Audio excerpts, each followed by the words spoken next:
আসসালামু আলাইকুম, সবাইকে শুভেচ্ছা জানাচ্ছি। মাসুম মাহবুব। সারাদিন বৃষ্টি পড়ছে। ভাবছিলাম আজকে বেশি বেশি বৃষ্টি উপভোগ করব, কিন্তু দেখলাম যে খবর আসা শুরু করে দিয়েছে আবারও বড় রকম খবর। ইরান আমেরিকার যুদ্ধ এবার আরো ভয়াবহ দিকে মোড় নিতে যাচ্ছে। প্রথম কথা হলো যে যুদ্ধবিরতি প্রায় লঙ্ঘিত হতে যাচ্ছে, অর্থাৎ যুদ্ধবিরতি ভেঙে পড়তে যাচ্ছে। কারণ নেতানিয়াহুর দেশটি লেবাননে ব্যাপক অ্যাটাক করেছে। সবচেয়ে বড় অ্যাটাকটি করেছে বৈরুতে।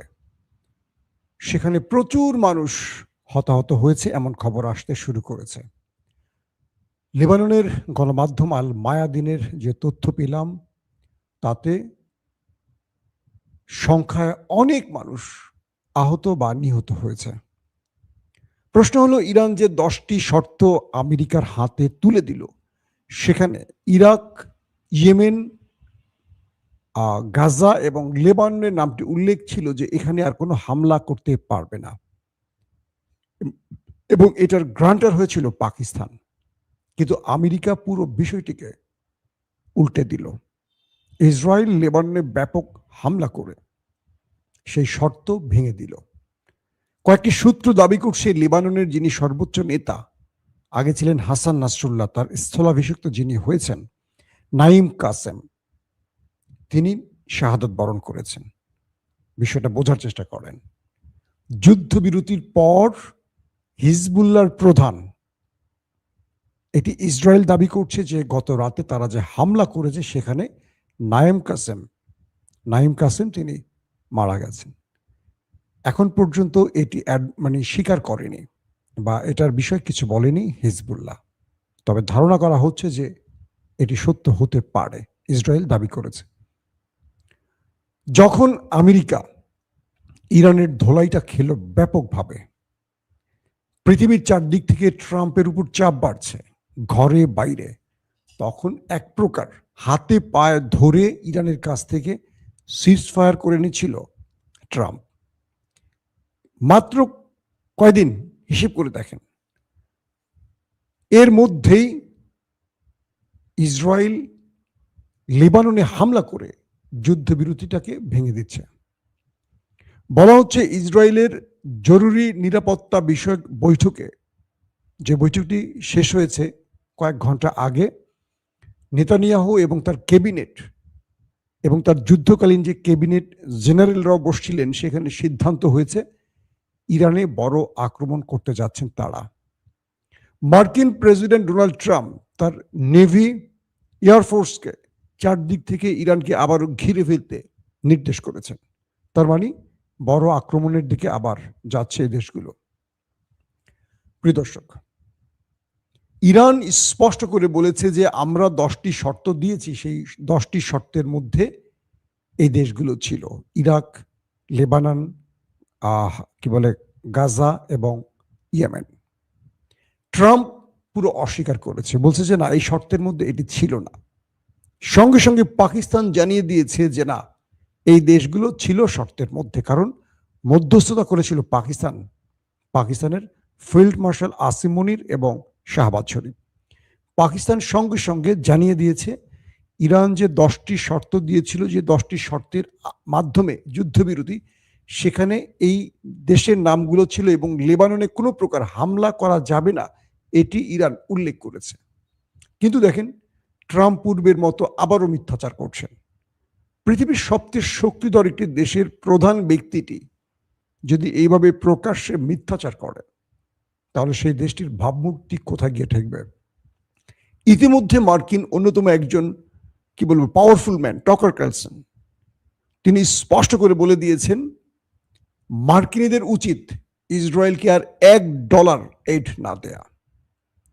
যে কোনোভাবে ওই দেশটির আমেরিকা থেকে যে অস্ত্র যায়, সকল অস্ত্র বন্ধ করে দেয়া। পুরো পৃথিবীতে অশান্তির জন্য এই দেশটি দায়ী। একদম মার্কিন গুরুত্বপূর্ণ ব্যক্তি টকার কার্লসন, তিনি বলে দিয়েছেন যে ট্রাম্প কতটা অসহায়, যে ইসরায়েলের প্রধানমন্ত্রী যুদ্ধবিরতি লঙ্ঘন করেছেন, এবং ট্রাম্পকে তিনি ফোন করেছেন। কি বলা হচ্ছে যে মিস্টার নেতানিয়াহু ফোন করেছিলেন ট্রাম্পকে, বলছিলেন যে আমি লেবাননে হামলা করতে চাই। ট্রাম্প প্রথমে অনুমতি দেননি, তখন তাকে শাসিয়েছেন নেতানিয়াহু। ট্রাম্প তাকে অনুমতি দিলেন। তিনি বৈরুত সহ ব্যাপক অ্যাটাক করলেন, প্রচুর মানুষের প্রাণহানির ঘটনা ঘটল। ইরান সঙ্গে সঙ্গে হরমুজ প্রণালী বন্ধ করে দিল, বলল যুদ্ধবিরতি লঙ্ঘনের দায়ে হরমুজ প্রণালী বন্ধ। ট্রাম্প খেপে গিয়ে বললেন তাহলে আবারও যুদ্ধ শুরু, এবং এবার আমরা সবচেয়ে বড় হামলাটি করব ইরানে। কে বলছে? ট্রাম্প। কিন্তু ট্রাম্প নেতানিয়াহুকে থামাতে পারলেন না কেন? এটি নিয়ে মার্কিন যুক্তরাষ্ট্রের ভেতরে বাইরে ব্যাপক আলোচনা হচ্ছে যে ট্রাম্পের এমন কি গোপন জিনিস আছে ইসরায়েলের হাতে বা মোসাদের হাতে যে ইসরায়েল তাকে যেভাবে চালাবেন সেভাবে চলবেন। নেতানিয়াহু বুঝতে পারছেন এটি তার জন্য শেষ সুযোগ ছিল, কারণ এরপরে আর কোনো মার্কিন প্রেসিডেন্ট ওই দেশটির পক্ষে দাঁড়াতে পারবে না, কারণ স্বয়ং এই দেশটির ভেতরে 60-70% মানুষ ওই দেশটির বিরুদ্ধে চলে গেছে, মানে আমেরিকানরা ইসরায়েলের বিপক্ষে দাঁড়িয়ে যাচ্ছে। তো ট্রাম্পের আমলে তিনি যদি কোনো সফলভাবে কিছু করতে না পারেন, আগামীতে তিনি ব্যর্থ হবেন। তাই ট্রাম্পকে দিয়ে এই কাজগুলো করিয়ে নিচ্ছে। আর ট্রাম্প এই মুহূর্তে এমন একটি পজিশনে আছে, তার দেশের মানুষ তাকে এক শতকও বিশ্বাস করছে না। ট্রাম্প বলছেন যা জনগণ ধরে নিচ্ছে তার উল্টোটা। একটা প্রেসিডেন্টের এমন দুর্দশা এর আগে মার্কিন যুক্তরাষ্ট্র কখনো দেখেনি। দর্শক, পাকিস্তান বলছে যে ইরান আমাদের যে 10টি শর্ত দিয়েছিল এই দেশগুলো তাদের মধ্যে ছিল। আমেরিকা এটাকে মেনে নেওয়া উচিত শান্তি প্রক্রিয়ার জন্য। ইতিমধ্যে ইরানের প্রতিনিধি দল পৌঁছে গেছে পাকিস্তানে, আর অন দ্য ওয়ে পথে আছে মার্কিন ভাইস প্রেসিডেন্ট জেডি ভেন্স। তিনিও এই আলোচনায় থাকবেন। যখন আমেরিকা এবং ইরান আলোচনায় বসছে শান্তি প্রক্রিয়ার জন্য, তখন পৃথিবীর অন্য প্রান্তে বসে অশান্তি তৈরি করছেন আরেকজন নেতাকাকু। তাকে কেউ থামাতে পারছে না। অস্ট্রেলিয়া, ব্রিটেন, ইউরোপের আরো দেশগুলো স্পষ্ট ট্রাম্পকে বলেছে যে এই দেশগুলোকে শান্তি প্রক্রিয়ায় যুক্ত করা হোক, অর্থাৎ লেবাননে যেন ইসরায়েল আর কোনো হামলা না করে। কে বলছে? ইউরোপের দেশগুলো, যে শান্তি প্রক্রিয়া নষ্ট হতে পারে এমন কাজ যেন ইসরায়েল না করে, সেখানে তাকে থামাতে হবে। কেন ব্রিটেন? আপনি ইসরায়েলকে বলতে পারেন না এই রাষ্ট্র তো আপনি তৈরি করে দিয়েছিলেন, আপনাকে আর মানে না কেউ? না, সূর্য অস্ত গেছে আপনাদের। কি একটা অবস্থা দেখেন। বলা হচ্ছে ইসরায়েলে গুরুত্বপূর্ণ জরুরি বৈঠক হয়েছে। সেই বৈঠকে তারা ইরানের বিরুদ্ধে বড় আক্রমণের প্রস্তুতি নিচ্ছে। তারা বলছে ইরান আমাদের উপর আক্রমণের আগেই যেন আমরা আক্রমণ করতে পারি। ইতিমধ্যে তাদের ড্রোন ইসরায়েলে প্রবেশ করেছে। দুঃখিত, ইতিমধ্যে ইসরায়েলের ড্রোন ইরানে প্রবেশ করেছে। ইরান সেটাকে প্রতিরক্ষা ব্যবস্থার মাধ্যমে শুট করে ফেলে দিয়েছে। বলা হচ্ছে ইরান এখনো ধৈর্যের শেষ পর্যায়ে পর্যন্ত আছে। ইরান এখন পর্যন্ত পাল্টা আক্রমণ করেনি, কারণ ওরা চায় একটা যুদ্ধবিরতির লঙ্ঘন ইরান করুক। আবার আমেরিকার প্রেসিডেন্ট সরাসরি হুমকি দিচ্ছে যে তাদের বিমান বাহিনী এবং নেভিকে ইরানকে চারদিক থেকে ঘিরে ফেলতে, কারণ ইরান হরমুজ প্রণালী বন্ধ করে দিয়েছে। ট্রাম্প বলছেন ইরান তার শর্ত ভঙ্গ করেছে হরমুজ প্রণালী বন্ধের জন্য, কিন্তু ইসরায়েলকে দায়ী করছেন না ট্রাম্প যে লেবাননে তিনি এত বড় ম্যাসিভ আকারে ম্যাচাকার চালিয়েছেন। এটা হলো আমাদের ডোনাল্ড ট্রাম্পের চরিত্র। দর্শক, এখন আগামীকালকে পাকিস্তানের ইসলামাবাদে বৈঠকটি হবে দুই দেশের মধ্যে। এখান থেকে অনেক জিনিস তৈরি হচ্ছে। এক, এই যুদ্ধ বিরতিটা ট্রাম্প আসলে চেয়েছেন দুটো কারণে। এক, তিনি এই যুদ্ধে পেরে উঠছিলেন না। দুই, আমেরিকার ভেতরে তার উপর ব্যাপক চাপ সৃষ্টি হচ্ছিল এবং আমেরিকা প্রতিটি ধাপে ইরানের হাতে মার খাচ্ছিল। ইরানকে ক্ষতিগ্রস্ত করছিল তারা, সত্য কথা, কিন্তু তারা নিজেরা মার খাচ্ছিল, যেটা বিগত 50 বছর এরকম মার তারা খায়নি। কিন্তু ইরানের হাতে এইবার তারা যে ধোলাইটা খেয়েছে এটা ছিল কঠিন ধোলাই। কিন্তু ট্রাম্প তার যে চাবিটা, এটা যে ইসরায়েলের হাতে, এটি আবার বিশ্ব প্রমাণ পেল। এই একটি দেশ, টকার ক্যানসন কি বলেছে যে এই একটি দেশ পুরো পৃথিবীতে অশান্তি তৈরি করছে। আমেরিকানদের উদ্দেশ্যে তিনি বলছেন যে আপনারা $1 আর ওই দেশটিকে দেবেন না, একটি অস্ত্র ওই দেশকে দেবেন না। এই দেশ থেকে সাহায্য নেয়, এই দেশ থেকে অস্ত্র নেয়, আর পুরো পৃথিবীতে অশান্তি তৈরি করছে সেই দেশটি।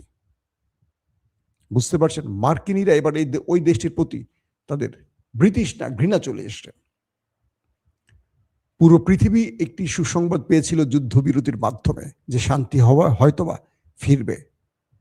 চিন্তা করেন কোথায় হরমুজ প্রণালী আর বাংলাদেশের অবস্থা দেখেন।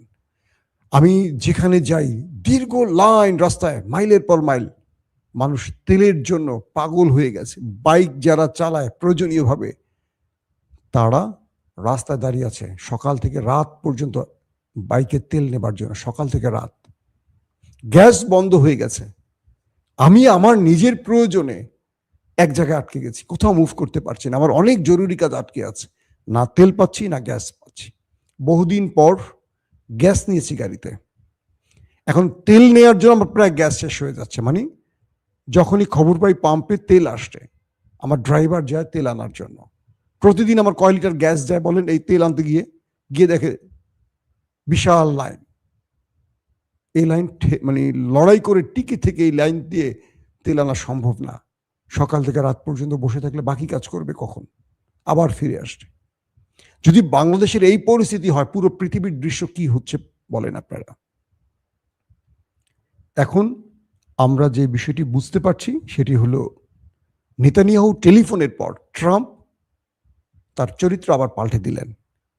তিনি একদিকে আলোচনা করছেন ইরানের সাথে, আরেকদিকে যুদ্ধের প্রস্তুতি নিচ্ছেন ইরানের বিরুদ্ধে।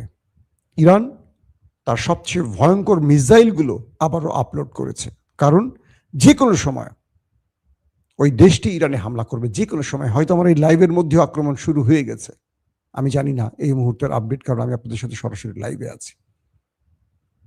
এক বাক্যে বলতে পারি যুদ্ধবিরতি লঙ্ঘনের পথে। এখন যদি পৃথিবীর পরাশক্তিগুলো ওই দেশটিকে চেপে না ধরে, তাহলে এটি আরো ভয়াবহ আকার ধারণ করবে। কারণ ট্রাম্প বলছে তারা ইরানে ইতিহাসের সবচেয়ে ভয়াবহ হামলা এবার করবে, আর ইরান বলছে তাদের সবচেয়ে ভয়ঙ্কর মিসাইলগুলো তারা আপলোড করেছে, জাস্ট একটা সুইচ টিপ দেওয়ার অপেক্ষায় আছে।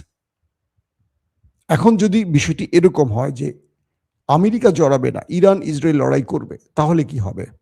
যদি এটা হয়, এটা মন্দ হয় না।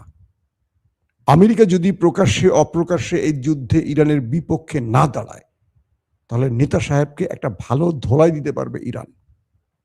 এবং ইরান মনে মনে এটি চাচ্ছে যে আমেরিকা তুমি এগোও না, তুমি থাকো তোমার গণ্ডির মধ্যে, নিরপেক্ষ জায়গায় থাকো, তোমার সাথে আমার যুদ্ধবিরতি হোক, ওই দেশটি থাকুক আমার সাথে লড়াইতে, ওকে একটা শিক্ষা দেই, ওকে মুছে দেই মানচিত্র থেকে, ও বুঝুক পৃথিবীতে অশান্তির শাস্তি কি হতে পারে।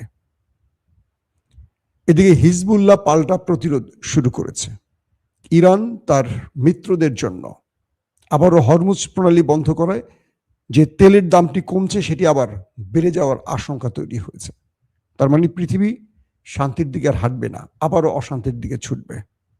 যে শান্তির জন্য আমরা একটু অপেক্ষা ছিলাম, কেন যেন মনে হচ্ছে আবার বড় লড়াই শুরু হচ্ছে। তারপরও আমরা প্রত্যাশা হারাতে চাই না। পৃথিবীর বড় বড় এস্টাবলিশমেন্ট জড়িয়ে যাচ্ছে এটার মধ্যে।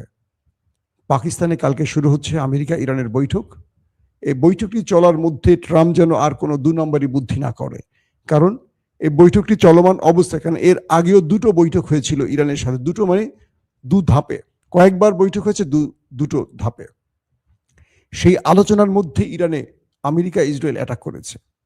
ইরান যখন আলোচনায় পাকিস্তানে যাবে, বা গেছে তো ইতিমধ্যে চলে গেছে পাকিস্তানে, দেখেন না সেই বিমানটিকে টার্গেট করে কিনা ইসরায়েল, কারণ তারা গুপ্ত হত্যা নাম্বার 1 পৃথিবীতে। তারা বীরের মতো সামনের থেকে মারতে পারে না, গুপ্তভাবে মানুষকে মারে। সারা পৃথিবীতে গুপ্ত হত্যায় মোসাদ 1 নম্বরে আছে, জানেন আপনারা। এখন ইরান হুঁশিয়ারি দিয়েছে যে এই হত্যাযজ্ঞ বন্ধ না করলে বা তাদের শর্তের মধ্যে যদি এই দেশগুলোকে না আনা হয়, এই যুদ্ধবিরতি ইরান মানবে না। ইরান আগের মতো আবারও শত্রুর বিরুদ্ধে অ্যাটাক শুরু করবে, আর সেই আশঙ্কাটা হয়তো আজ রাতে ভেঙে যেতে পারে। অর্থাৎ আজ রাত থেকে আবারও বড় আক্রমণের দিকে যেতে পারে এই 3টি দেশ। এখন দেখতে চাই আমরা আসলে শেষ পর্যন্ত কি হয়। দর্শক ভালো থাকবেন, আমরা ইনশাআল্লাহ সন্ধ্যার পর আবারও লাইভে আসার চেষ্টা করব। তখন আপনাদেরকে আরো বিস্তারিত খবর দেওয়ার চেষ্টা করব। এখনকার মতো বিদায় নেই। প্রত্যেকে ভালো থাকবেন। আল্লাহ হাফিজ।